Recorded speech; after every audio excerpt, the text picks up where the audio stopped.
Good morning, good evening, everyone. My name is Amy Hariani, and I am Vice President and Legal Counsel at the U.S.-India Business Council. It's a pleasure to have you all here today. We're going to be diving into the contours of the RoDTEP Committee and the new export incentives that the Government of India is considering. Let me first please welcome you all. USIBC is preparing several submissions coming up to both the U.S. administration, the new U.S. administration, as well as the Government of India. So welcome everyone's input into that. Let me just mention a few of those so that you're all aware. We have, of course, I think everyone's aware that U.S. elections are here in a few weeks, and we will be providing some recommendations to the incoming administration, whether it's the Trump administration or the Biden administration, on ways to really increase and improve the U.S.-India trade corridor. So if you do want to provide recommendations on behalf of your company, please reach out to one of the USIBC staff members on that. We also, at the same time, are in the final stages of preparing our recommendations to the Government of India on the annual budget. And so encourage all of you to submit any recommendations or information you have that you want to submit USIBC to submit on your behalf for the upcoming budget session. And then we have really a new opportunity.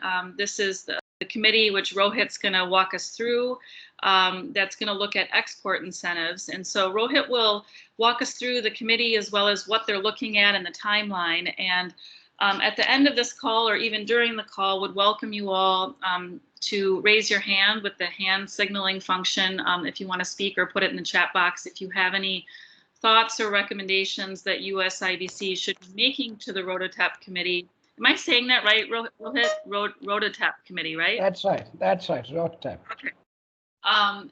So we would welcome, the purpose of this call is, number one, to understand what the committee is doing and what they might be looking at, but also really to hear from you and take your considerations and your company considerations into account as we put forward recommendations to the Government of India on export incentives.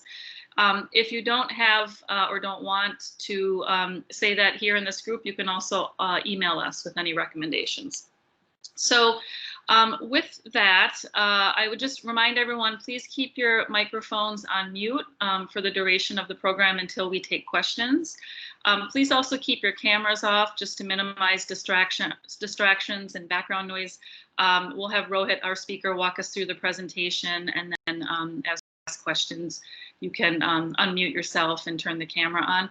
If you do have a question, there is a raise hand function. It's the little hand icon, so you can make yourself known that you want to speak using that function.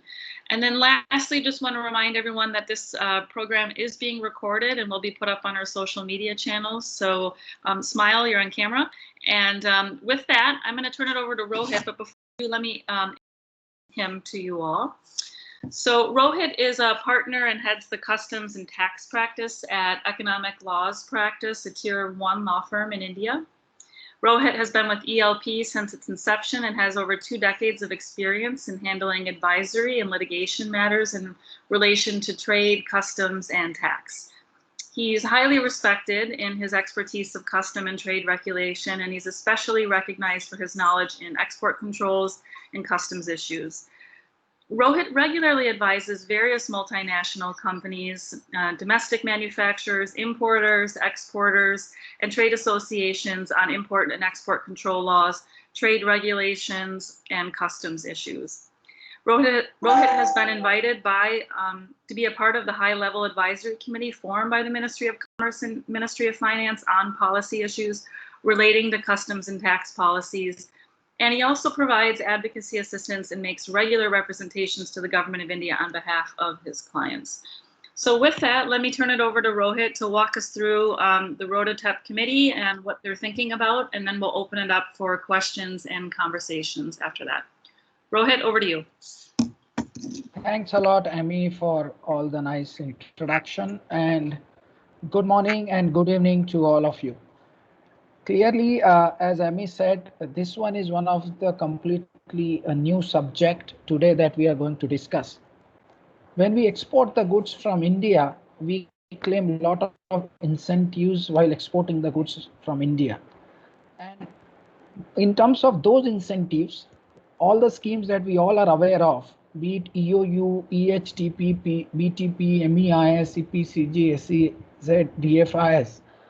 The one important scheme is MEIS scheme, which is Merchandise Export Incentive Scheme, has got a challenge itself into the US by the US at WTO, and ultimately US has argued that this is a prohibited export subsidy, and WTO has actually in the panel held that it is a prohibited export subsidy and cannot be granted. And with that order of WTO, while that has been challenged by India at an appellate body, and we all know that currently appellate body is not functional, but merely by filing appeal, we may have some more time to do anything in terms of the new scheme. However, India has taken a step forward and has decided already to replace the MEIS scheme with a new scheme called RoDTEP, which is remission of duties and taxes in relation to an export product. And with that sort of a background, it is very clear that India does not want to be looked like a position being taken where they continue to grant the incentives and exports and also look forward for the business from US, because US was the party who has challenged this as a scheme. With this background, what is this RoDTEP scheme that is going to come now? The RoDTEP scheme is effectively, as name suggests, is a remission of duties and taxes involved in the export product. As an exception, we all know that at WTO, in terms of our agreement, that in terms of ASCM, that there is a possibility to grant a remission of duties and taxes. It is permissible that India or any country can take a position where it cannot export it should export the goods but not export the taxes. And therefore, India wants to look at it taking a position where they are only granting in the form of remission of all the duties and taxes which are involved in an export product. With this objective, what is going to happen now? Pre-September 20, when the goods get exported out of India, there was a scheme called drawback, which is 1.3 to 2.5%. That drawback is actually granted in offset the basic customs duty element involved in the import of raw material or consumables which are getting into an export product. There's going to be no change as far as drawback is concerned. Drawback will continue at 1.3 to 2.5%. There's not even a discussion about changing any drawback. And that also makes it very clear, therefore, that when we consider the taxes and duties involved in an export product, we can't consider the basic customs duties or any import taxes which have been paid at the time of import of goods into India. Then MEIS, which is pre-September 20, it was in the range of 2% to 3%. Some product, of course, has a higher one at 4%. September to December period, they have come out with a notification on the 1st of September, where MEIS has been capped at only rupees 2 crores, which is 20 million rupees. And therefore, that is really not a great sign for the 4 months of exports which are made from India. For per SAC, that is per import export code, MEIS is already capped at INR 2 crores. And thereafter, post January 2021, we will have a RoDTEP scheme, and we don't know what is the form and a shape and what is the rate that is effectively being looked at it. But exactly for that purpose, the committee has been formed, and committee has started taking a data from different industry sectors and the companies those who are exporting the products, and have started analyzing what could be those taxes which are involved. October 2019, MEIS got struck down. Thereafter, DGFT under guidance of MOC proposed a RoDTEP scheme. Data has been sought in the month of November itself. A lot of companies could not submit the data, but in the month of March 2020, Cabinet has approved the RoDTEP scheme. In August 20, they formed the committee of 3 senior bureaucrats, senior officers, headed by Mr. Pillai. We all know that he was a defense secretary and sorry. Hello. Okay, has a tremendous knowledge on this issue of taxes. Then we have Mr. Gautam Ray, we have Mr. Parande. Both of them have worked in the Ministry of Finance under the guise of CBEC that time, and they had a detailed understanding of these tax elements which could be paid in relation to the goods. Then data has been sought again in August 2020 in the revised formats. There are three different forms which have been circulated, which is form R1, R2, R3. In next few weeks, like is maximum 4 weeks from today, which is committee report on a sector specific rates, and thereafter MOF or MOC would effectively notify the rates in consultation with the RoDTEP committee sometime in December 2020, and effective from January 1st, 2020, we will have a RoDTEP scheme being introduced in the country. Now, some of the recent experience that we have, because while we are representing almost 5 or 6 large associations,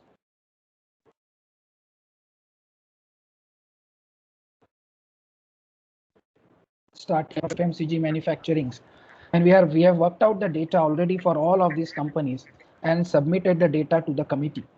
In interaction with the committee, I think Rohit, you're freezing a little bit. I don't know, Devika, are you experiencing the same thing with them? Yes, I am. Okay. Hey, Rohit, can you turn your camera off and just keep go ahead connecting? But you're freezing a little bit for us, so I think. Okay, no problem. Thank you. That might help. Go ahead.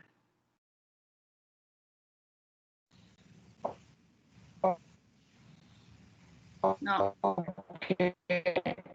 Rohit, So, I'm sorry. It's still freezing? Rohit, sorry, you're cutting. Yeah, in and out a little bit. Go ahead and try. Keep going. If it comes. Yeah, there's some network issue, looks like.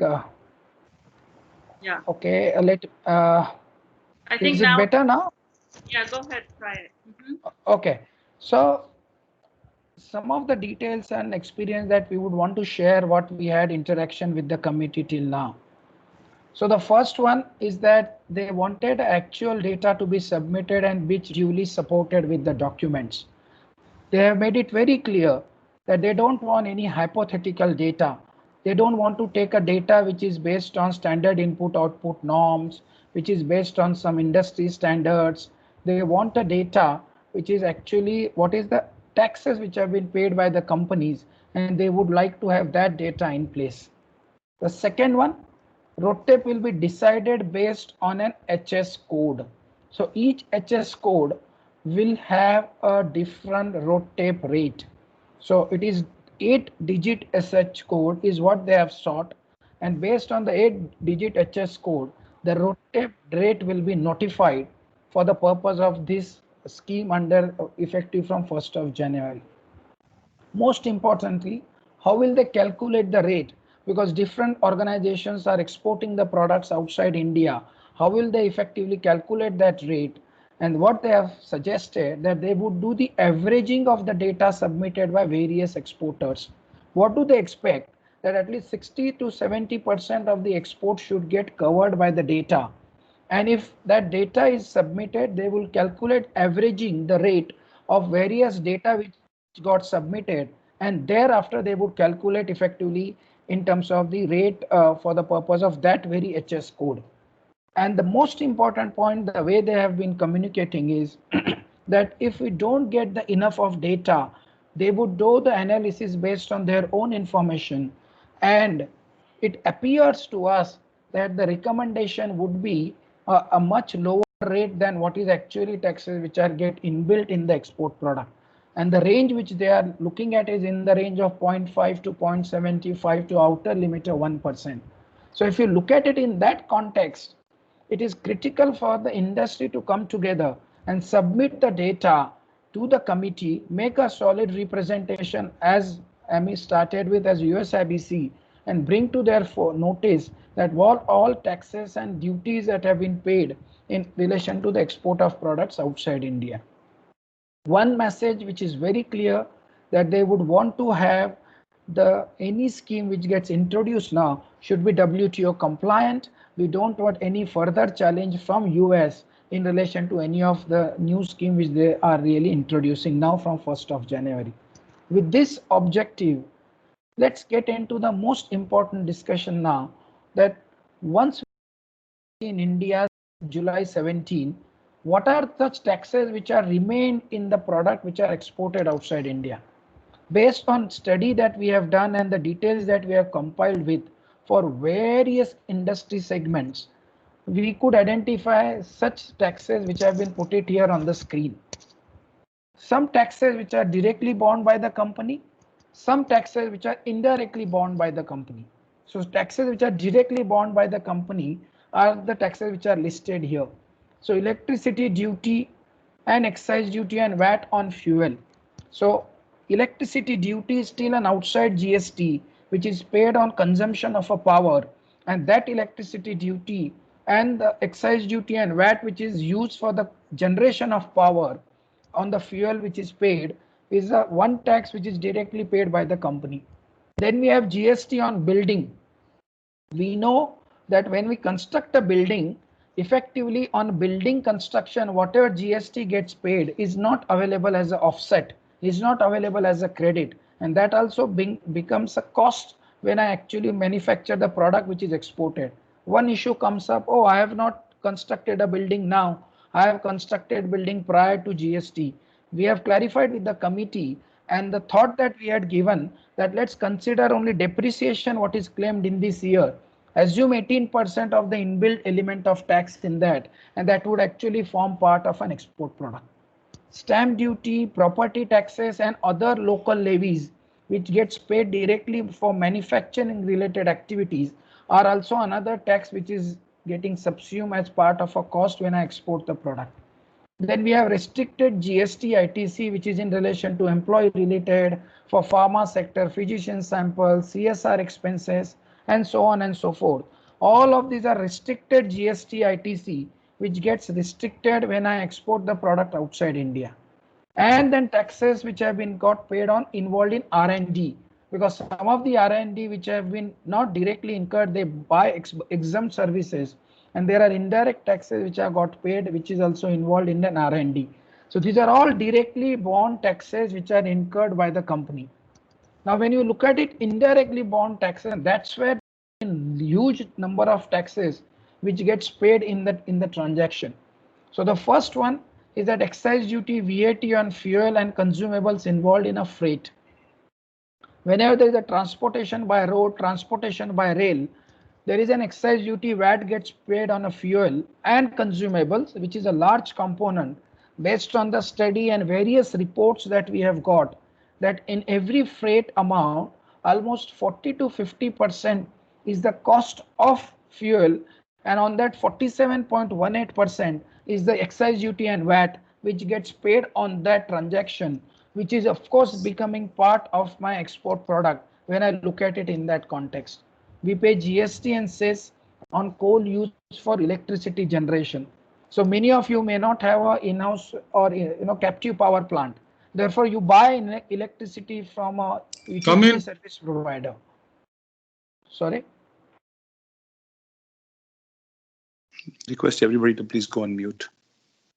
Okay, we buy electricity from utility service provider, and in that context, whenever the GST which is paid on the coal or GST cess compensation cess which gets paid on coal becomes a cost, because electricity utility manufacturer or generator are not entitled for any of this offset, and that's a big element of tax, which is GST at 5% and 400 rupees per metric ton of compensation cess which gets paid on that.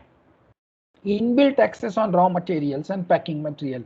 This is one of the most important element of tax which has not been considered by many organizations when they have compiled the data, and those inbuilt taxes such as aluminum foil or blisters or solvents or chemicals or steel or metal or whatnot. So whatever we buy for the purpose of manufacture of my product also has inbuilt element of tax, which is also getting built up in relation to this product which is getting exported.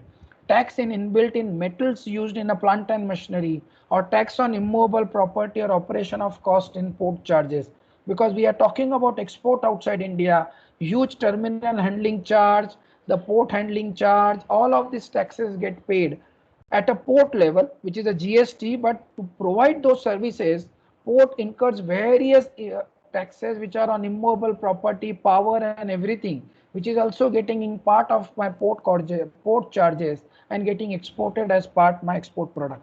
Now, once you look at it in such a large horizon, you will look at it that there are huge number of taxes which are getting paid in relation to export of products from India even after implementation of GST. And therefore, it is important at this point in time that one should compile the data on an immediate basis and try and get into the detailing of this information and submit to the committee as soon as possible. Let me give us some of the data that we have prepared and have already submitted to the committee, and they are examining this data. For a steel sector, the data which shows how much of the inbuilt taxes which are getting inbuilt on all of the taxes that we have spoken on earlier slide as in the range of 6 to 8.5%. For aluminium sector, we have calculated the tax in the range of 7 to 10% of tax. For conductor, wires, cables which have got exported is anywhere in the range of 3 to 5%. For pharma sector, for API is 3.5% to a formulation to 4%, which are the inbuilt taxes which gets paid on account of all of these taxes that we have spoken on the earlier slide. For auto OEMs, the taxes which have got paid is anywhere in the range of 2.75 to 4%, depending upon whether it's a commercial vehicle or depending upon whether it's a passenger vehicle or the parts thereof. And then we have auto components where the range suggests 2.75 to 4.85%. Now this is based on the data which has already been prepared, which is being submitted to the committee, and they are looking at it. Beyond this, we have already prepared the data for an FMCG sector, for electronic manufacturing entities. Those are manufacturing electronic products and exporting. And all of this also shows the data which reflects that the inbuilt tax element on the export of products from India varies anywhere between 2.75 to as high as 8.5 to 10%. Now, if we calculate in this sort of a manner and provide this information to the committee, this would be far important for the committee then to look at that data and recommend their rate. And then industry should definitely expect that the rate of RoDTEP is likely to be beyond the MEIS rate, which is hardly anything in the range of 2 to 3%. Now, if you look at it and calculate all of these inbuilt tax, this is what the range will suggest. While there are certain gray area, such as for steel and aluminium or a metal sector, whether royalty should be considered a tax or not, whether the district mineral fund contribution should be considered a tax or not, or national mineral fund contribution, NMET should be considered or not. There are some gray area in that context, but even if we exclude all of this, that won't impact more than 2% on the taxes which we have considered, and still it will show that there are a huge number of taxes which are still getting built up in relation to the products which are exported outside India. With this sort of a calculation, with this sort of a data being prepared and submitted, one also needs to talk about various soft issues, and that's where USIBC can really play an important role. That first, there is a substantial tax burden which are not refunded, which makes exports from India uncompetitive. When we are investing in India, we are manufacturing products in India, we are actually subserving the objective of Atmanirbhar Bharat and Make in India. We generate significant employment. We also have a lot of forex earnings for the country, and we also have a potential for expanding the global footprint. So if you look at it in that context, clearly this is also deserves to be an attention, apart from the data which also shows a very encouraging results when we have started calculating in terms of the taxes which are getting inbuilt in the product. But apart from that, all of these soft issues also play an important role, and therefore exporter, those who have set up the manufacturing units by investing the large amounts, deserves to get a better export incentive, which supported by the data which is higher tax component, also on the all other important soft issues, that how this is supporting the larger objective of the country in relation to Atmanirbhar. So with this sort of in terms of overall rationale, what the likely interplay between the relevant ministries? Clearly, MOF, Ministry of Finance, Department of Revenue, Central Board of Indirect Taxes and Customs, and a drawback divisions. All of them are becoming a very important players in deciding the rate of tax. Ministry of Commerce, of course, Department of Commerce and DGF plays an important role. All of them will get effectively looked at it by the committee. They are seeking a support and a clarity from the concerned ministry. Say, for example, when we have actually got this information about the freight component, they have got it confirmed from the Ministry of Transport. When we have given the information about the railway freight, they have started getting this confirmation from Ministry of Railways. So it is very important that the concerned ministry also supports the rationale. And the most important thing that one can really look at it is the USIBC through its members should take a lead role in driving this initiative, which can make a very important benefit for all the exporters from India who has invested such a large amount for setting up a manufacturing operations in India. With this sort of interministerial way, what is the way forward that we are really looking at it? First, submission of data should be immediate because it's already in terms of a little late, and therefore we should submit this data immediately as soon as possible. Thereafter, mid of October, that is what is already delayed, or maybe later part of this month, one should submit the detailed representation. I'm sure as AMI started with, we as USIBC will be working together to making that detailed representation. There will be a lot of interaction is likely to happen in next 2 weeks with these committee members. And then October to November, we should get a support from the relevant parent ministries that we are involved with. And December 2020, there is likely to be a notification which will be implemented or issued by a committee. So this is all in terms of what the committee is looking at this point in time. And this is what ideally all of us should be looking at it in submitting the information, looking at this sort of opportunity to get the great incentive without getting any impacted by removing or withdrawing the MEI scheme. When we have started working with various industry players, one apprehension that many of the industry players have come out with, saying that, oh, we don't have those many taxes, those are paid. Because once GST got implemented, many of the taxes got subsumed in the GST regime, and all of those are available as a credit. However, once you look back and look at this particular aspect of it, there are still so many taxes which exist in relation to the product which is manufactured and which is then in turn exported, and that cost is also getting inbuilt in the export product, and one needs to really calculate all of these taxes and submit this data. We believe this is a very unique opportunity that we have at this point in time to really make a solid representation to the committee, who in turn will recommend their rate, which will then get notified by the ministries when this actually gets effective from January 1st, 2020. So with this, I would stop it here, and then we will take it up all the thoughts, comments, and whatever clarifications that is needed by all of you at this point in time, and go through all the issues that we need to really look at it. Thank you, Rohit, very much. That was a very comprehensive presentation, both on the history of how we've got here, as well as where the committee is going, and recommendations in terms of engagement. So really appreciate all of that.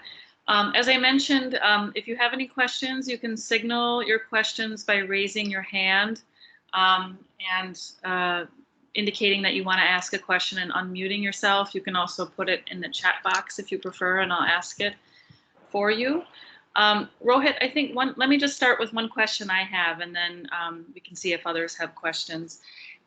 Is there a sense of where the committee is sort of leaning, where they're at right now in terms of more the benign rate or a heavier rate? Is there a sense of where the government is sitting right now on this?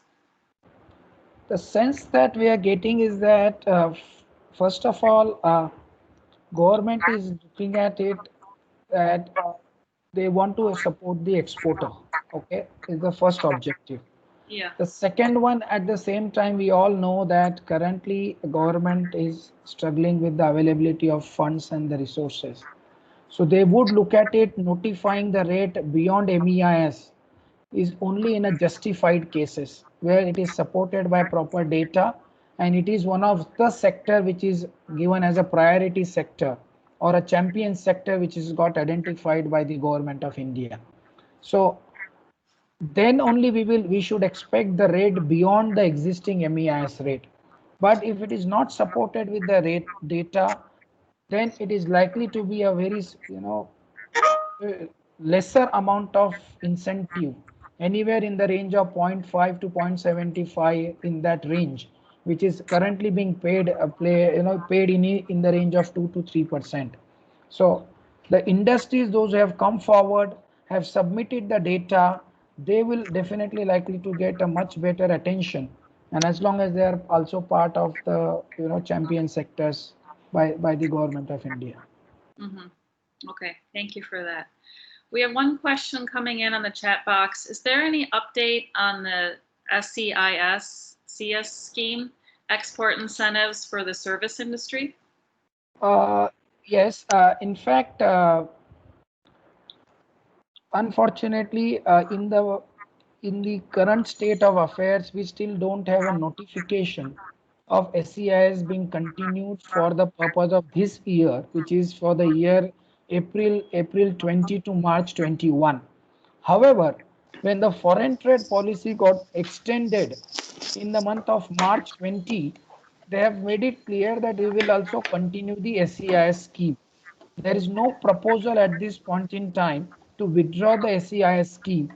However, we are still awaiting the notification. Also, we are awaiting in terms of what is the rate of SCIS for this year, which is April 20 to March 2021. So it appears that SCIS should continue. However, it is the final notification is still awaited. Okay, thank you. I see we have a few people who have raised their hand. I'll turn it first to Rasika. If you want to identify yourself, you can. Otherwise, please go ahead and ask your question, and you can unmute your microphone. Great. Thanks very much, Amy. This is Rasika Chindiok from GE. With thanks, I'm just echoing Amy. Thanks, very comprehensive presentation. The signal, unfortunately, was a little choppy. So may I ask you if you talked about the champion sectors, or if you hadn't, which would be these champion sectors? Thanks very much. So there are total 21 sectors which have been identified as a champion sectors. All those 21 sectors, such as electronic is of course the priority, then the chemicals, then some of the steel, aluminium. We have a list of total 21 sectors which have been identified being the champion sectors. 11 out of those are in the product and 10 out of those are in the services segment. Pharma, of course, or ITES, of course, IT services is also a champion sector. And therefore, we have already got notified a 21 sectors which have been identified being a champion sectors. Thank you. Thank you. Thanks, Rasika. All right, next I think we have Virat has his hand raised. Virat, please go ahead. Hi, thank you, Mr. Jain. Excellent presentation again. Can you hear me clearly? Yes, please. Okay, so I had a few questions actually. Firstly, your numbers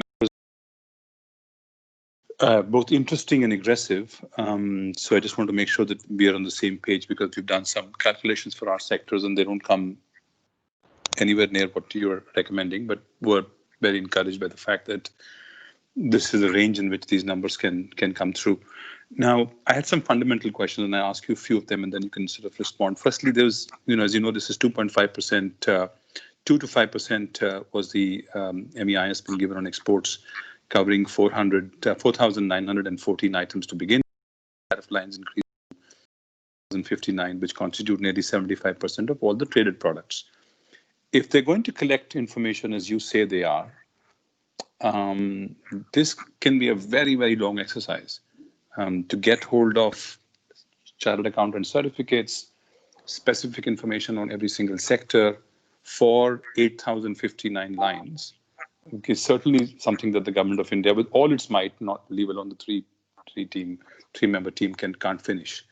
So does it seem to you, my first question, does it seem to you that they will probably just do a handful of lines? Because electronics alone, by the way, I'm from Apple, electronics alone is 372 lines. Nowhere near collecting that information. So it's not clear how they plan to proceed with these many lines of HS codes when actually the information isn't forthcoming in the detail that they are seeking, which is not only the basic information, but also, chartered accountant certificates, etc. So that was one question. The other one, yeah, sorry. please go ahead. And I have a couple Virat, of others. Please go ahead. Can we address one, because you said you have many questions. We can address one after the other, so it's easy for responding. Thank you. So the first one to respond, you are absolutely right. When you say that there are so many thousands of line items they need to consider and apply, I must tell you that they are looking at carrying out this exercise in a phased manner. As we speak today, 4 or 5 sectors, the data have already been compiled and they have started analyzing this data. And those 5 sectors are metal, auto, pharma, and few of the chemicals industries. The data have already been submitted and they have started analyzing this. Whereas there would be other sectors, of course, there's auto as well, auto and auto components. So this data got submitted and they have started analyzing. There are few sectors they will look at it in the second phase and thereafter the third phase. So they are looking at doing this in a phased manner. And the way the thought process looks like at this point in time, that immediate basis 1st January, whichever they could finish the data, they will implement. And for other sectors, they would notify a lower rate to start with. And once they complete the exercise parallelly, they will start notifying the other rates and increase the rate if the data supports that position. So they are looking at doing this in a phased manner. Second question is that out of this 8,000 or line, if you identify this for 5 sectors, it is already in the range of 1500 or 1750 HS codes get covered for the data which already got submitted, and they have started analyzing this information. Therefore, in a phased manner, in 3 to 4 phases, we believe that they will be able to complete this entire exercise. So, sorry, just one clarificatory question and then the other two. You're saying that they have specific details and CS certificates for each of these 1500 HS codes for the taxes paid? Yes. That level of detail. Because the industry have submitted that information. So for example, auto sector, when they have submitted the information, they get coverage of almost 283 HS codes. When pharma submitted the data, they have, of course, the smaller one, they have got only 20 odd HS codes. Whereas the other sectors like steel and the aluminium, when they have submitted the data, they have got information for almost 183 or 184 HS codes. Because there are value-added products, there are other products. When we talk about metal, we are not only talking about steel, it's aluminium, it's zinc, in lead and whatnot, right? So as of now, they already got an information for 1000 plus HS code of these details of level of details. And one after the other, they will start getting the data is what the expectations are. So that's quite remarkable, actually, that they have that level of detail already with them. Because it's not been easy to get that information. As you can imagine, many sectors don't have that information. But anyway, so we're on that. My second question was regarding the budget. Every indication in terms of the budget and what's been allocated, especially the fact that budgets have been cut and you're down to 2% and then 2 crores. They've issued at least 5 notifications in the last 12 months, each one of them gradually reducing or trying to collapse MEIS, not just because it's in violation of WTO and the cross subsidies norms, it's the subsidies norms of WTO, but also because they just don't have the money. So given the fact that there is such a huge shortage of funds, at least in the current year, and surprisingly, Department of Revenue is now taking charge. They're the member secretary for this this committee, and not the Department of Commerce, sadly. Do you think they will be more forward-looking or more conservative? Because our view is, or our feedback is, that they are looking to squeeze this out to as little as possible, not as much as possible. So that's a very different philosophy. And that, if that philosophy counts, then your slide on, the other issues that you put on the last sentiments and Atmanirbhar Bharat, etc., they certainly don't count for WTO. But do you think they would be persuasive for this committee, given the fact the Department of Revenue is going in exactly the reverse direction, at least in the last 12 months? Virat, I think that's also clear position has been stated by our Honorable Ministry of Commerce as well, that incentives only will not support the exports, right? And therefore, the indications have been very clear that they don't want to incentivize by giving the incentives, the exports, right? However, at the same time, if you could justify the inbuilt element of tax, so our sort of expectation looks like is that few sectors will get benefit, those who have large tax components, whereas few sectors will be taken a hit because they would not get that 2 to 3% of MEIS. They will fall in the range of 1% or 1.5%, and that is how there is likely to be some sort of plus or minuses for the incentive overall, that government has a kitty on this sort of a matter. But at the same time, all of these large sectors which have been identified as the champion sectors, and sectors like yours where large investments have been made, they are also aware of that they need to incentivize the exports from India. While we all know that there are various other schemes, that is all, whether it's a product link scheme and whatnot, that is being spoken about. But at the same time, because they don't want export the taxes, neutralize all the export tax burden, and it is supported by the data, we should reasonably assume that we should at least get to MEIS rate, if not more. But if you could get a more rate, that's also a good thing to have. Thank you. My last question is that you mentioned that electronics was a priority sector, but clearly in the 5 that you said that they've already got data on, they haven't started on electronics in any substantive manner, even though we have started submitting data through associations. I was wondering if there is a published list of 20 that we haven't seen one, or is there a phased approach to these 20 that has been declared? Is there anything in writing, or this is just your understanding of the? I understand that, I understand that electronics will make the list, but we don't see it anywhere. So could you just throw more light on that and how you got to the 2%? I think you got 2 to 3% for electronics. So, what would that constitute? Thank you. Here again, this 21 champion list is the list notified by the government of India, nothing to do with for this committee or by the RoDTEP. Okay, so you're talking about the other list, right? The 21 list, that the Commerce Ministry is discussing. Commerce that we know. Notified as the champion sector. Yeah, that as far as this information or the RoDTEP committee, this is our experience of interaction with them for last 4 weeks. They have started looking at these sectors because this industry has submitted the data in advance, and they have started picking up those.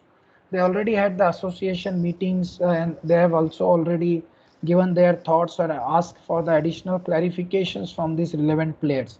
With that interaction, our experience suggests they have already got these 4 or 5 sectors data and started analyzing this. They have not published any list that this is what the phased manner they will be looking at it. One after the other, because as you rightly identified, the challenge is that there are so many HS codes, smaller team, cracking on the data, understanding of all the information, how the taxes have got inbuilt and considered by the industry players itself is a challenging task. So they are just taking one after the other and finishing to the extent data being available. That's it. Okay. Thank you so much. Very helpful. Thank you for taking the time to answer all the questions. I'll stop here. Thank you. Thanks, Virat. Next, I think we have Mr. GK Raman. He has his hand raised. Please go ahead. Yep. Good evening. I'm GK Raman from Jubilant Bhartiya Group. Just want a quick update. Had a detailed meeting with the drawback committee today with Mr. Gopal Pillai. The update is textile is #1 priority. Second is steel and metal. Third is automobile, and fourth is chemical and pharma, and fifth is electronics. As on today, only textile is the discussion is happening, and others will be done phase wise. That is number one. Number two, I like the presentation what you have made and the timeline and the budget, but it's very doubtful that we are going to meet up that deadline, and also it's not going to substitute the entire MEIS. It's going to be a big struggle for us. So be prepared and let's not keep too much hope on this as on date. That is my update. Thank you. So, Mr. Raman, I think you have confirmed exactly what I have been saying for last 15 minutes, even to while addressing Virat's question. That textile, there is already scheme operational that is being implemented last year only, what we call it a RoDTEP scheme. There is nothing new. Textile MEIS has already gone 6 months back, and textile is already operated in the new scheme of RoDTEP. For the purpose of RoDTEP, that exactly as said, that metal is the aluminum, steel, and other metals. Then it's coming to the auto, and then comes to the, and thereafter take up the electronic. And therefore, I think you are right, and that is what I have been also saying. As far as the second point that you made, that we should not keep much of a hope, I think that's also a fair statement to make. But at the same time, even if we get a continuation of the MEIS rate based on the data that we submit, that itself is a great achievement, is what I still believe, because that is the data that is being prepared to reflect that we have such a large amount of taxes which have been paid in relation to the products which are manufactured in India. And I'm sure you all are aware of that there is already a discussion has started that because the two elements of taxes which have got paid highest is the power, which is the electricity, and the second one is the fuel, where there is the excise duty and VAT which gets paid. And both these sectors are already having a discussion to bring them into the GST network so that the taxes will flow through nicely, and that those will not remain as part of a export product as inbuilt taxes. If the power comes in GST net or the petroleum products comes in GST net, that will have a far larger impact. And even if that we achieve that much, that will have a huge amount of saving for the sector, those who are exporting products outside India. Yeah, just one more point I just want to make is this is where USIBC's help is required, is just to make sure that we don't go below what we are getting today MEIS, if not more. That is where we all have to work together to get the same number what we are getting for MEIS. Right. No, thank you for that. I think exactly we agree with that. And I think that's where we want to be helpful in this process, is to be able to collect this input and submit on our members' behalf to make exactly those points. So maybe are there any other questions? Anyone else? Do they want to raise their hand or put anything in the chat box? Otherwise, what I'll maybe talk about is our plan for the submission.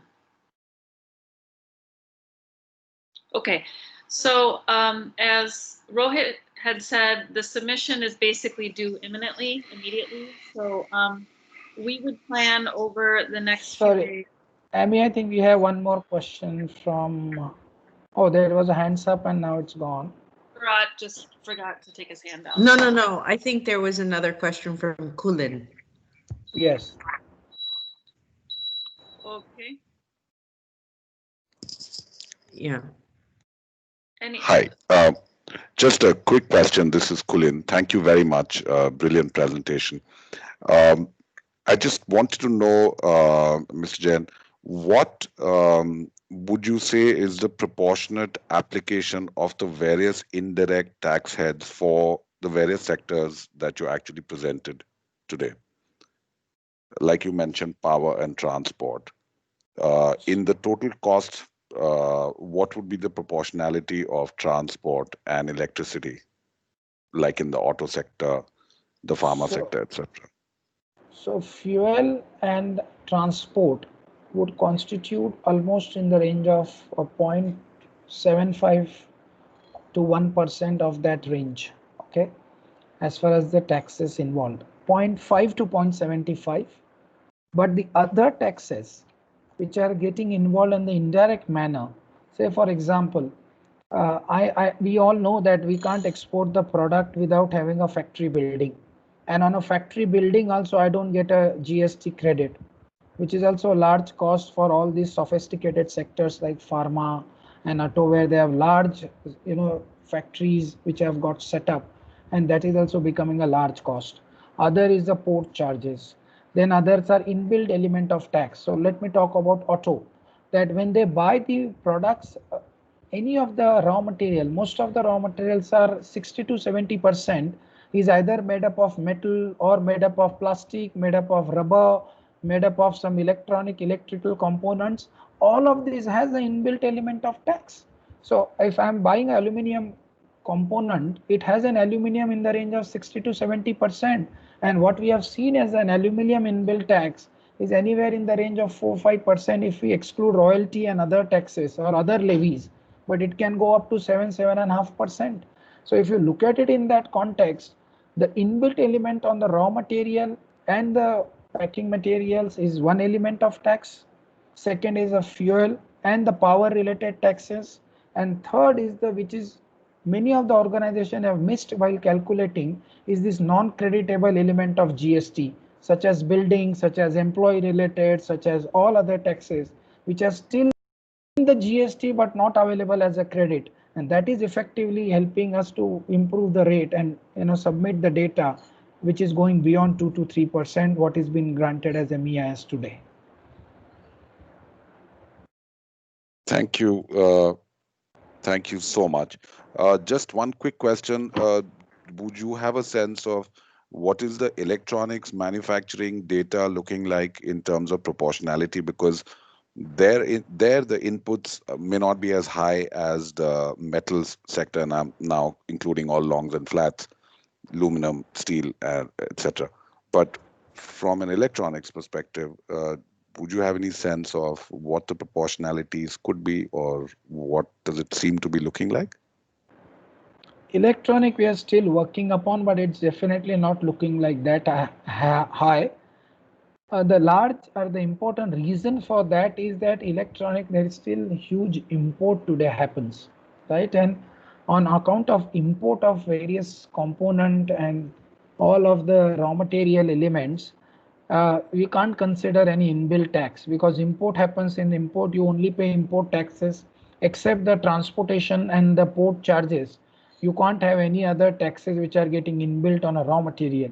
So electronic is not still looking at that encouraging at this point in time, but we are still finalizing the data for 2 or 3 organizations, which are of course the large organizations who export the products from India, and trying to get into the detailing of that.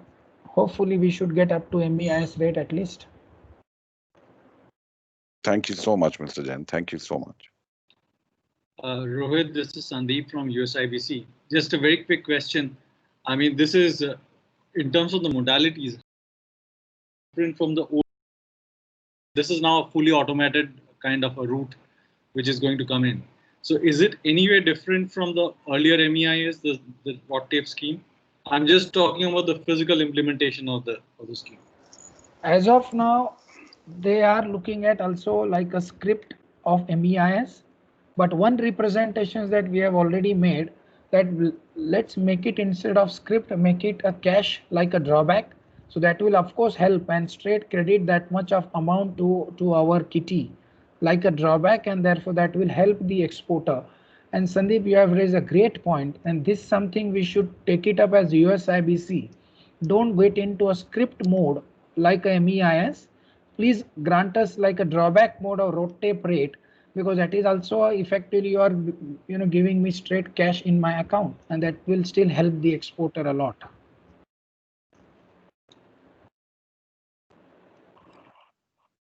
Okay, Sandeep, you're okay there then? Yes, go ahead, Amy. Okay. No, thank you. I know we're just coming up here at the hour here in the US and a half hour in India. So Rohit, it's been a pleasure hosting you because as you can see, our audience is very engaged and has lots of very substantive questions. So thank you for speaking to them and providing that information. As I was saying, I think our next steps is over the next 2 to 3 days by Thursday. For everyone to please submit any comments that you would like USIBC to include in its submission so that we can review those, edit it and make a comprehensive submission by early next week. So I know the timeline is short for this and we'll work with you all quickly to get as much of the information as possible incorporated into the document. But the idea really is to submit it by next week. So please do submit any recommendations. We'll certainly take what was discussed in this call and include it in there, but other points, you can email any of the USIBC staff members to include that. I think then, Rohit, we'll plan to submit some recommendations to the committee, as I said, next week. And then as the next steps unfold, we can think about other ways to engage the committee, potentially by following up or meeting some of the folks as well too. So that will be how USIBC plans to support your efforts on that. And if you have other thoughts, let me know. I think, let me stop there. Virat, I see your hand raised, so please go ahead.